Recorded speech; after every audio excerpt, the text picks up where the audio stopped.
السلام علیکم ورحمت الله وبرکاته. ملګرو زه غفران خان او په لاره باندې روان وم. یو ډېر انټرسټینګ شی ولید چې د ملګرو سره شیر کړم او د علامه اقبال خبر را یاد شو ملګرو چې ما په جرمني کې اسلام ولیدو، مسلمان مې ولیدو. ملګرو په دې ویډیو کې به تاسو ښکاري دا غواګانې دې وخت کې په دې ماشین کې اوبه څښي. د کافر بچو داسې یو زبردست ماشین جوړ کړی دی چې غواګانې پکې ښه خوشحاله دي. الله تعالی هم راضي دی ملګرو. غواګانې په دې خوشحاله دي ملګرو چې دوی ته څومره اوبو حاجت وي چې کله هم دوی تږي شي راځي دې ماشین له لکه د کولر ورته پروت دی، اوبه وڅښي بیا سریږي، او چې بیا تږي شي بیا راشي دلته چې څومره اوبه یې ډکېږي هغومره څښلی شي. ښه پکې خوشحاله دي، ښه پی مو له ښه ډېر کوي ولې چې خوشحاله دي او الله تعالی هم راضي دی ملګرو. الله تعالی هم په دې خلکو رحمونه کوي. ولې ورې دلته اسراف نه کېږي ملګرو.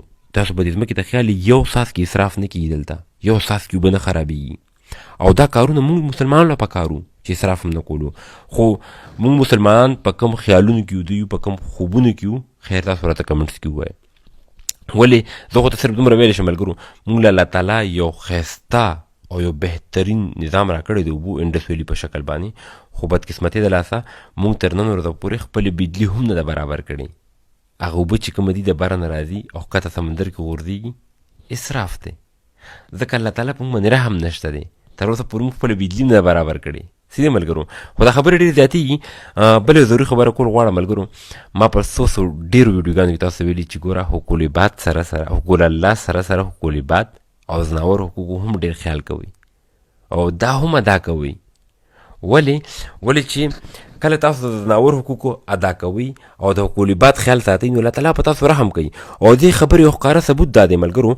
عبدالله بن عمرو رضی الله تعالی عنه نه روایت دی چې نبي کریم صلی الله علیه وسلم فرمایي چې تاسو ځمکې والا باندې رحم وکئ، اسمانونو والا په تاسو رحم کوي.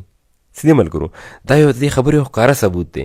زه تاسو هر ځل دا خبره کوم چې د الله حقوقو سره سره د انسان حقوق او ځناورو حقوق هم ادا کوئ.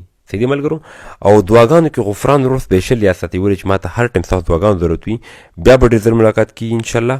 والسلام.